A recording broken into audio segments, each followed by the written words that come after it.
पुणे लोकसभा चुनाव में NCP party में दो गठ बन जाने से मुस्लिम समुदाय क्या भूमिका निभा रहा है? क्या मुस्लिम समुदाय में मतों का विभाजन होगा? हम कोंढवा क्षेत्र में कई वर्षों से एनसीपी और ट्रस्ट के माध्यम से विभिन्न गतिविधियों का संचालन करने वाले मोहम्मदीन खान से चर्चा करने जा रहे हैं कि समाज किस पार्टी के लिए काम करेगा। मैं पार्टी के स्थापना से राष्ट्रवादी कांग्रेस पार्टी में हूँ और तकरीबन इसको 24-25 साल हो गए मैं एनसीपी का काम कर रहा हूँ यहाँ पर। और मैं इंस्पायर हुआ हूँ शरद पवार जी से और वाईबी यशवंतराव चौहान साहब से, और इनके इंस्पिरेशन से मैं राष्ट्रवादी कांग्रेस पार्टी में आया। ये मेरी मतलब पहली और आखिरी पार्टी होगी। मेरा जो भी भविष्य है वो इसी पार्टी में है। और तकरीबन स्थापना से मैं कौसरबाग NIBM इस इलाके में मैं सामाजिक काम कर रहा हूँ। और 2012 में राष्ट्रवादी कांग्रेस का यहाँ पर पहला अकाउंट ओपन हुआ, मीन्स पहला नगर सेविका हमारी चुनकर आई फर्स्ट। उसमें उनको जिताने में मेरा बहुत बड़ा कंट्रीब्यूशन था। काफ़ी लोगों ने मदद की, लेकिन उसमें मेरा भी बहुत बड़ा योगदान था, मेरा एक बहुत बड़ा कंट्रीब्यूशन था। सेकंड 2017 के अंदर जब इलेक्शन हुए पुणे महानगर पालिका के, फिर से हमने हमारी जो नगर सेविका थी उसको हमने चुन के दिया। उसके अंदर भी मैं समझता हूँ कि मेरा जो कोऑपरेशन था वो 100% था। उनके जीत में मेरा एक बहुत बड़ा वाटा है, मतलब मेरा एक बहुत बड़ा हिस्सा है उनके जीत के अंदर। और तकरीबन पार्टी के स्थापना से ही मैं राष्ट्रवादी कांग्रेस पार्टी का काम कर रहा हूँ। एक्चुअली जैसा मैंने बताया कि मेरे जो आइडियल थे वो वाईबी यशवंतराव चौहान जी और शरद पवार साहब, ये मेरे आइडियल रहे हैं पहले से। तो मैं पवार साहब को तो छोड़ नहीं सकता हूँ। तो मैक्सिमम हमारे जो कोंढवा इलाके में जो कॉरपोरेटर्स थे एनसीपी के, जो पहले एक की थी, अजीत दादा पवार साहब सब एक जगह थे। तो जितने भी हमारे कॉरपोरेटर हैं नगर सेवक के, ये मैक्सिमम लोग अजीत दादा गठ में चले गए। लेकिन सामान्य कार्यकर्ता, हमारे जैसा एक सादा कार्यकर्ता और मेरे जैसे और भी कार्यकर्ता, वो ग्राउंड लेवल पर वो शरद पवार जी के साथ ही है। कार्यकर्ता किधर गया नहीं है, सिर्फ नगर सेवक नेता लोग अजीत दादा गठ में गए हैं। लेकिन वो भी कमर्शियल उनका व्यू है, जैसा मैं समझता हूँ, जहाँ तक मैं ऑब्ज़र्व कर रहा हूँ तो इनका ये कमर्शियल व्यू है। ये इनके मुझे नहीं लगता कि ये अपने दिल से गए होंगे, लेकिन कुछ ना कुछ इनके कमिटमेंट्स रहेंगे और इनका कुछ कमर्शियल इंटरेस्ट है, इसके लिए वो अजीत दादा गठ में गए हैं। लेकिन मैं एक बात बोलना चाहूँगा, मतलब छोटा मुंह बड़ी बात। एक्चुअली महाराष्ट्र के या हिंदुस्तान के जो लीडर है वो जनाब शरद चंद्र जी पवार साहब ही है। महाराष्ट्र के जो लीडर है, इनका जो दखल है, ये पवार साहब का जो दखल है महाराष्ट्र के पॉलिटिक्स के अंदर, ये बहुत बड़ा कंट्रीब्यूशन है। महाराष्ट्र में उन्होंने किसी XYZ को बोला कि आप टिकट डिस्ट्रीब्यूट करो। अभी 15-20 साल से कोई ग्राम पंचायत के, ज़िला परिषद के, महानगर पालिका के, विधानसभा के कोई टिकट अगर बांट रहा है तो इसका मतलब वो लीडर हुआ ऐसा मैं नहीं मानता हूँ। वो लीडर वो हो गया ऐसा नहीं है। लीडर शरद पवार साहब ही है। ये मैक्सिमम लोग जो है उनके ब्लंडर मिस्टेक हो रही है, मुझे ऐसा लगता है, मैं ऐसा समझता हूँ। या उनसे कुछ वो किसी XYZ को लीडर समझ रहे, लेकिन ऐसा बिल्कुल भी नहीं है। लीडर जो है वो शरद पवार जी ही है। मैं एक एग्जांपल देना चाहूँगा कि एक बस है, बस के अंदर एक कंडक्टर होता है। तो कंडक्टर पैसेंजर को टिकट बांट रहा है, तो इसका मतलब वो बस का मालक हुआ ऐसा बिल्कुल नहीं है। बस का मालक कोई और है। टिकट बांट रहा है या आपको किसी ने महामंडल दे दिया, किसी को विधान परिषद पे ले लिया तो वो लीडर हो गया, ऐसा बिल्कुल भी नहीं है। प्रॉब्लम क्या है कि मैक्सिमम लोग जो है बहुत सारे एक्सपीरियंस होल्डर हैं। हम तो बहुत छोटे कार्यकर्ता है, लेकिन मैं समझता हूँ कि बड़े से बड़ा जो जिनकी हयाती चली गई, राजकारण के अंदर ज़िंदगी चली गई, वो मैक्सिमम लोग जो है झील के उस पार चले गए, मतलब अजीत पवार गठ में चले गए। जबकि उनको ऐसा बिल्कुल भी नहीं करना चाहिए था। उनको जो है स्ट्रीमलाइन में शरद पवार साहब के साथ ही रहना चाहिए था। मैं जादू साहब आपको एक बात कहूँगा कि मेरे इतिहास में, मेरे राजकीय इतिहास के अंदर मैंने बहुत सारे राष्ट्रवादी कांग्रेस में अध्यक्ष बने, बहुत सारे बने और बहुत ही बेहतरीन सबने काम किया। मैं किसी को क्रिटिसाइज़ नहीं करूँगा, सबका परफॉर्मेंस बहुत ज़बरदस्त था। लेकिन मैंने जादू साहब एक चीज़ देखा कि प्रशांत जगताप जी जैसा अध्यक्ष, मतलब मेरी लाइफ, मेरी एज अभी 43 है, 43 रनिंग है मेरा, 43 साल एज है मेरी, और मैं 25 साल से एनसीपी शरद पवार जी गठ में मैं काम कर रहा हूँ। तो मैंने इतना ईमानदार आदमी, इतना ऑनेस्ट, और सभी समाज को, सभी कम्युनिटी को, एक क्रिश्चियन हो, मुस्लिम हो, सरदार हो, पारसी हो, सिख हो, मराठा हो, दलित हो, ब्राह्मण कम्युनिटी हो, हर एक को लेके चलने वाला जो नेता है वो प्रशांत जी जगताप है। तो मैं उनसे बहुत ही इंस्पायर हूँ। और आप यकीन मानिए कि कार्यकर्ता की कोई बात वो गिरने नहीं देते। कार्यकर्ता ने कदा प्रपोजल रखा कि मेरा कुछ 2-3 साल में मैं बहुत ज़्यादा उनके साथ करीब हो गया, प्रशांत जगताप जी के साथ। तो मैंने बहुत सारी चीज़ें ऑब्ज़र्व किया। बहुत ही पॉजिटिव इंसान है, बहुत ज़बरदस्त है। 2012 में नंदाताई लोनकर और हमारी जो नगर सेविका है कौसरबा गेना भी इनकी, उनके साथ प्रशांत जगताप पैनल में थे। तो मैंने प्रशांत जगताप जी का पहला इलेक्शन जो है मैं खुद एज ए कार्यकर्ता उनके लिए मैंने बहुत काम किया। मेरे बिल्डिंग के टेरेस पे काफ़ी मीटिंग्स होते थे। और फर्स्ट इलेक्शन 2012 की बात है, मतलब मैं आज से 13 साल पहले की बात कर रहा हूँ आपको। प्रशांत जगताप जी फर्स्ट टाइम पुणे महानगर पालिका में, उसके पहले 2007 में उनकी मम्मी थी नगर सेविका। 2012 में Prashant Jagtap ji as a corporator Nandatai Lonkar के साथ गए। तो उनको जिताने में भी हमारा समाज बोलेंगे, माइनॉरिटी समाज, या मेरा खुद का भी बहुत बड़ा उसके अंदर कंट्रीब्यूशन था। मैंने जमात-ए-उलमा हिंद के कुछ लोग जो है, मुफ्ती शाहिद साहब है, जावेद भाई है, फिर हमारे जाहिद भाई है एक्शन कमेटी के, मैंने इनसे मशवरा किया कि रमज़ान चल रहे, रमज़ान के अंदर मुस्लिम जमात जो है वो प्रचार के लिए निकल नहीं सकती कार्यकर्ता, क्योंकि धूप इतनी है और हम लोगों तक पहुंच भी नहीं पाएंगे।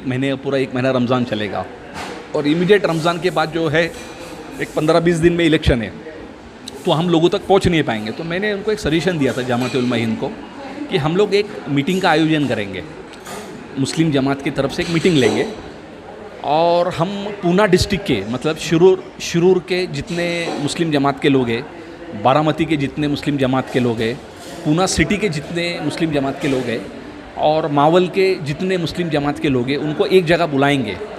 तो ये क्रॉस द टेबल हम लोग एक कॉन्फ्रेंस करेंगे और उसमें चारों उम्मीदवारों को बुलाएंगे। तो मैं समझता हूँ कि मतलब पूना डिस्ट्रिक्ट के इतिहास में, मतलब नो डाउट कि माइनॉरिटी की मीटिंग्स बहुत होते, लेकिन एक ही मंच पर, मतलब पूना डिस्ट्रिक्ट के मुस्लिम जमात की मीटिंग में 4 उम्मीदवार आना, मेरे ख्याल से कि पूना के हिस्ट्री के अंदर, पूना डिस्ट्रिक्ट के हिस्ट्री के अंदर ये फर्स्ट टाइम हुआ है। और 24 मार्च को जो है ये सिटी लॉन करके हमारे इलाके में एक हॉल है, वहाँ पर ये मीटिंग का आयोजन किया गया। इस मीटिंग के अंदर बहुत सारी बातें हुई है माइनॉरिटी को लेकर, लेकिन खुसूसन तौर पर एक बात ऐसी हुई है वहाँ पर, बहुत अच्छा लगा कि हमारी जमात ने ये डिसीज़न लिया है जादू साहब कि लोकसभा के इलेक्शन के अंदर हमारी मुस्लिम जमात जो है ये 100% मेल फीमेल हो, कोई बीमार हो, कोई आईसीयू में हो, या कोई कितना भी बिज़ी हो, लेकिन 100% वोटिंग अल्पसंख्यक समाज जो है ये इस लोकसभा के इलेक्शन में वो करेगा, ऐसी उम्मीद है। ये कमिटमेंट, ये अहद उस मीटिंग में हमने लिया सबके सामने, चारों कैंडिडेट के सामने। हमारी नेता आदरणीय सुप्रियाताई सुड़े उस मीटिंग में थी, तो इनके सामने हमने ये कमिटमेंट किया, सबके सामने, चारों कैंडिडेट के सामने। हमारी नेता आदरणीय सुप्रियाताई सुड़े उस मीटिंग में थी, तो इनके सामने हमने ये कमिटमेंट किया कि पूना डिस्ट्रिक्ट के अंदर मुस्लिम समाज जो है वो 100% वोटिंग करने का पूरा कोशिश करेगा। और इसका जो मैसेज है वो हमारी मस्जिदों से चलेगा अभी, मतलब मस्जिदों के अंदर इसका ऐलानात होंगे कि मुस्लिम जमात जो है वो उनको सेकुलर पार्टी को वोटिंग करना है, और उसमें लेडीज़ बढ़ चढ़ के हिस्सा ले, जिसकी उम्र 18 साल के ऊपर हो गई है, जिनका वोटर लिस्ट में नाम है, उन्होंने भी जिम्मेदारी से पहले जाके वोट करना है। फिर ऑफिस को जाना है या कॉलेज जाना है, जिधर भी जाना है वो जाए, लेकिन सब में पहले वोटिंग करे। तो जादू साहब, मैं ऐसा समझता हूँ कि पूना डिस्ट्रिक्ट की चारों सीट जो है लीड से लगेगी। मतलब रविंद्र भाऊ दंगेकर लीड से लग रहे हैं पूना सिटी के अंदर। अमोल जी कोल्ले, उनका वन साइड वहाँ पर जो है शिरूर के अंदर माहौल इतना ग्राउंड लेवल पर पूरे कार्यकर्ता शरद पवार साहब के साथ है, वहाँ पर वन साइड अमोल कोल्ले जी लग जाएंगे। बारामती के अंदर माहौल वन साइड पॉजिटिव है, वो भी सीट लग रही है हमारी। तो बोलने का मतलब ये है कि पूना डिस्ट्रिक्ट की चारों सीट लीड से लगने के 100% चांसेस है। सिर्फ हम हमारी कम्युनिटी की हम बात करेंगे कि हमारी कम्युनिटी इस बार जो है, हिंदुस्तान के इतिहास में ऐसा कभी हुआ नहीं होगा, लेकिन इस बार जो है अल्पसंख्यक समाज जो है वो 100% वोटिंग करने की पूरी कोशिश करेगा। बराबर। माननीय चेतन दुबे पाटिल बहुत ही ज़बरदस्त, बहुत ही अच्छे इंसान है। और स्पेशली जादू साहब, मैं बताऊँ कि हमारे समाज के साथ उनका जो ताल्लुक़ है बहुत ही बेहतरीन रहा है। मतलब हमारे इस्लाम के बारे में बहुत कुछ जानते हैं। कुछ उनको कलमे भी, मैंने सुना कि कलमे भी पढ़ते वो, फारूक इनामदार साहब हमारे बता रहे थे कि उनको बाय हार्ट वो कलमे भी पढ़ते। मतलब उनको हमारे जमात से, हमारे इस्लाम के बारे में बहुत सारी मालूमात है। 2019 के अंदर जो इलेक्शंस हो गए विधानसभा के अंदर, तो मैक्सिमम माइनॉरिटी ने उनको वोटिंग किया, चेतन दुबे पाटिल को। और मैं समझता हूँ कि माइनॉरिटी के वोटिंग पे ही जीत कर आए चेतन दुबे पाटिल। हमने एक वोटर लिस्ट ड्राइव लिया था, मतदार नोंदनी जिसको बोलेंगे हम लोग, वोटर लिस्ट में नाम। तो इसका कोऑर्डिनेशन पूरे कोंडवा में मैंने 1.25 साल किया था। हमारी सोसाइटी ने, कौसरबाग ने हमको ऑफिस वगैरह सब प्रोवाइड की थी, और उसका फाइनेंशियल एक्सपेंडिचर वो सब फारूक इनामदार साहब करते थे। तो उनका भी 30-40 लाख रुपए इसके अंदर खर्चा हो गया, लेकिन कोऑर्डिनेशन पूरा मेरा था। तो हमने जादू साहब मोर देन 47-48,000 नाम लगाए, मतलब फॉर्म लोगों के भर के लिए। लेकिन उसमें से 36,000 नाम लगे कोंडवा के अंदर। मतलब वो सकाड़ के अंदर एक हेडिंग भी आया था उस टाइमिंग में 2019 के अंदर। मतलब कलेक्टर ऑफिस से जो इलेक्शन कमीशन से जो न्यूज़ गई थी उनको, कि महाराष्ट्र में सबसे ज़्यादा वोटर लिस्ट में नाम किधर डाले गए, तो हड़पसर मतदार संघ था। हड़पसर में स्पेशली कौसरबाग, NIBM, कोंडवा, खुर्द, गावठान, मीठानगर, भाग्यता नगर, सर्वे नंबर 5, तालाब मस्जिद ऊपर कोंडवा बुजुर्ग में, इस इलाके के अंदर हाईएस्ट नाम पूरे महाराष्ट्र में लगे। इसका फ़ायदा 2019 में डॉक्टर अमोल कोल्ले जी को भी हुआ और चेतन दुबे पाटिल को भी हुआ।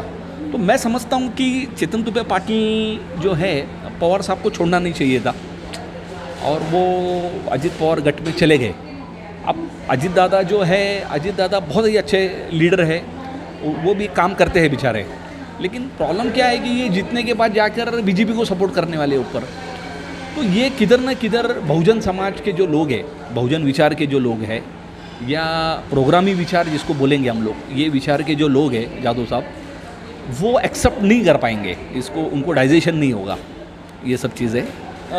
प्रकाश अंबेडकर जी और MIM, स्पेशली मैं MIM और प्रकाश अंबेडकर जी के बारे में मैं बताऊंगा कि वो महाविकास आघाड़ी में स्पेशली प्रकाश अंबेडकर आने वाले थे। उनका उद्धव जी ठाकरे के साथ भी उनके कुछ बातचीत वगैरह हुई थी, लेकिन सीट को लेकर फिर से विवाद स्टार्ट हो गया। अब वो कुछ मैंने सुना वो 27 सीट मांग रहे महाराष्ट्र के अंदर, तो ये पॉसिबल नहीं है ना। अगर महाविकास आघाड़ी, उनका एक स्टडी है, महाविकास आघाड़ी बोलता है कि बाबा आप इतने 3 सीट पे लड़ो या 4 सीट पे या 5, पता नहीं उनका क्या कमिटमेंट था। अगर वो सीट पर अगर वो लड़ते तो 100% रिजल्ट बेहतरीन आ जाता था। अब होता क्या है सर, देखो कॉन्स्टिट्यूशन जो है, उन्होंने सबको राइट्स दिया है कि आप इलेक्शन लड़ो करके, इलेक्शन कॉन्टेस्ट करो। लेकिन इलेक्शन कॉन्टेस्ट करो इसका मतलब क्या है कि अभी समझो अल्पसंख्यक समाज है, अल्पसंख्यक समाज बोलेगा कि MIM से मैं खड़ा होता हूँ। अभी भाई अगर समझो 22 लाख का मतदार संघ है, 22 lakh, for example Shirur constituency है, शिरूर कॉन्स्टिट्यूंसी में 23-23.5 लाख या 22.5 लाख के आसपास वोटर्स है। उसमें से मुस्लिम समाज कितना है? 1,65,000, 1,65,000 वोटर्स है। अगर मुस्लिम समाज को अगर MIM टिकट देती है, वो जीत के आ सकता है क्या? नहीं आ सकता। उसका फ़ायदा किधर न किधर भारतीय जनता पार्टी को हो जाता है। अच्छा, एक आदमी लकीली कोई मुस्लिम इलाके में, जैसे मालेगांव में कोई मुफ्ती है, वो एमआईएम के टिकट पर जीत के जाता है। अब जीत के जाने के बाद वो जीत कर गए भी विधानसभा के अंदर अपक्ष में, उसका बेनिफिट क्या होने वाला है वहाँ पर? अगर आप सरकार के अंदर है, जैसे फॉर एग्जांपल महाविकास आघाड़ी का कोई कैंडिडेट है, मान के चलो शरद पवार जी का कोई आमदार है और वो जीत के जा रहा है वहाँ पर, तो उसको फंड्स उतने मिल सकते अगर वो सत्ता में है तो। 200 करोड़, 500 करोड़, 1000 करोड़ वो गवर्नमेंट को रिक्वेस्ट करके डेवलपमेंट कर सकते हैं मालेगांव जैसे इलाके का। तो मैं एग्जांपल दे रहा हूँ आपको। अब मालेगांव की हिस्ट्री अगर आप देखेंगे तो वहाँ पर सब बिलो पॉवर्टी लाइन है। पहले वो जनता दल के कोई आमदार थे वहाँ पर, उन्होंने 20-25 साल ऐसे ही वेस्ट किए, पूरा चुन के गए, लेकिन डेलो अभी तक वहाँ पे ड्रेनेज लाइन नहीं है वहाँ पर मालेगांव जैसे इलाके के अंदर। तो स्पेशली ये ज़िद करना कि मुसलमानों को टिकट दो करके, मुसलमानों को ज़रूर देना चाहिए टिकट, लेकिन उनकी बहुसंख्या होनी चाहिए। और दूसरी बात, सत्ताधारी पार्टी जैसा हम सपोर्ट करते हैं राष्ट्रवादी कांग्रेस पार्टी शरद पवार गठ को। अगर पवार साहब है या कांग्रेस पार्टी है या उद्धव साहब शिवसेना है जो सत्ता में रहती है, अगर उस पार्टी का आमदार या उस पार्टी का खासदार अगर चुन के जाता है तो उनको फंड्स मिलते, वो वहाँ पर इंडस्ट्री लगा सकते, वहाँ पे लोगों की गरीबी दूर हो सकती है, तो काम बन सकता है। सिर्फ जिद करके मुसलमानों को टिकट दो, मुसलमान जीत के आएगा, वो वैसा फॉर्मूला नहीं है। जीत के आने के बाद भी कुछ होता नहीं है, सिर्फ मुसलमान आदमी जीत के गया, लेकिन वो ना उसको फंड्स मिलते हैं वहाँ पर, वो ना ही वो मेजोरिटी में कितना भी वो चिल्लाएगा या कितना भी बम मारेगा लोकसभा में, विधानसभा के अंदर, उसका सुनने वाला कोई नहीं है, क्योंकि मेजोरिटी नहीं उसके पास नहीं है। तो मेजोरिटी का होना बहुत ज़रूरी है। तो मैं समझता हूँ कि ये जो फार्मूला है ये फार्मूला फेल है, और ये फार्मूला प्रकाश अंबेडकर जी हो गए या ओवैसी जी हो गए, इससे direct benefit Bharatiya Janata party को हो रहा है। तो लोगों को एक बेसिक बात समझ में आनी चाहिए। लेकिन जादव साहब, एक बात है कि लोगों को अभी अवेयरनेस बहुत आ चुका है, लोग सब क्वालिफाइड है, लोग अभी फैक्ट पोजीशन सब समझते हैं। तो लोग अभी कितना भी कुछ भी करेंगे, लेकिन फाइनली जो वोट करना है, मतलब वोट का जो बटन दबाना है, वो पब्लिक के हाथ में है। तो इस बार 2024 के अंदर जो अभी लोकसभा की इलेक्शन है, 4 महीने का विधानसभा के इलेक्शन है, इसमें 101% महाविकास आघाड़ी विधानसभा में आ रही है। मैं गारंटी के साथ बोलता हूँ, लोकसभा का भी हमारे जितने भी उम्मीदवार हैं पूना डिस्ट्रिक्ट के, ये 100% लीड से जीतेंगे। ये मेरी शुभकामनाएं रहेंगी इनके साथ। तकरीबन 1 महीने से मैं समाज में घूम रहा हूँ, मेरे मीटिंग्स चल रही है यहाँ पर, और आप यकीन मानिए कि 100% सपोर्ट मिल रहा है।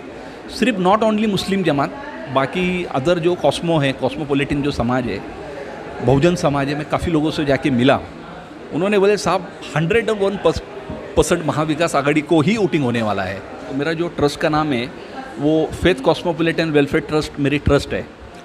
तो देखो क्या है, इलेक्शन जीत के ही काम होता नहीं, ऐसा नहीं है कि आप आमदार बनेंगे, खासदार बनेंगे या नगर सेवक बनेंगे और आपको काम करना है, ऐसा नहीं है। आपने अगर मैं समझता हूँ कि अगर आपको एक सोशल वर्क सही तरीके से अगर करना है, तो आपने एक संस्था अगर बना ली है, चैरिटेबल ट्रस्ट आपने बना दी, उसके माध्यम से आप बहुत सारे काम कर सकते हैं। तो हमारा फर्स्ट जो प्लानिंग है, अभी हम लोग वो प्रोजेक्ट पर जून से जाने वाले हैं। हमको काफ़ी पॉलिटिकल लीडर्स ने, कुछ इंडस्ट्रीज है बॉम्बे के अंदर, इन्होंने हमको कमिटमेंट किया है डोनेशन का। हमारे पास ATG सर्टिफिकेट्स वगैरह सब इनकम टैक्स का। तो हम लोग जो है, हमारा प्लानिंग ये है कि हम लोग एक पैथोलॉजी लैब बनाना चाहते हैं। इनिशियली पैथोलॉजी लैब है, और एकेडमी UPSC MPSC बच्चों के लिए हम लोग एक लैब बनाना चाहते हैं। और ये इनिशियली हमारा आने वाले 2 या 3 साल के अंदर ये प्रोजेक्ट ऊपर वाले से उम्मीद है, और आपका सबका सपोर्ट रहा तो हमारा ये पैथोलॉजी लैब जो है, एडवांस पैथोलॉजी लैब है, हाईटेक रहेगा सब कुछ। ये हम लोग ये प्रोजेक्ट इम्प्लीमेंट करेंगे। इसके लिए हमारी पार्टी भी हमारे साथ रहेगी, शरद पवार गठ जो है NCP, क्योंकि प्रशांत जगताप जी ने हमको कमिटमेंट भी दिया है कि पार्टी इस प्रोजेक्ट के अंदर आपको 100% ताउन भी करेगी, मदद भी करेगी। और आप जैसे दोस्त लोग हैं साथ में, उनका भी कमिटमेंट है कि हम आपको 100% ये प्रोजेक्ट के अंदर मदद करेंगे।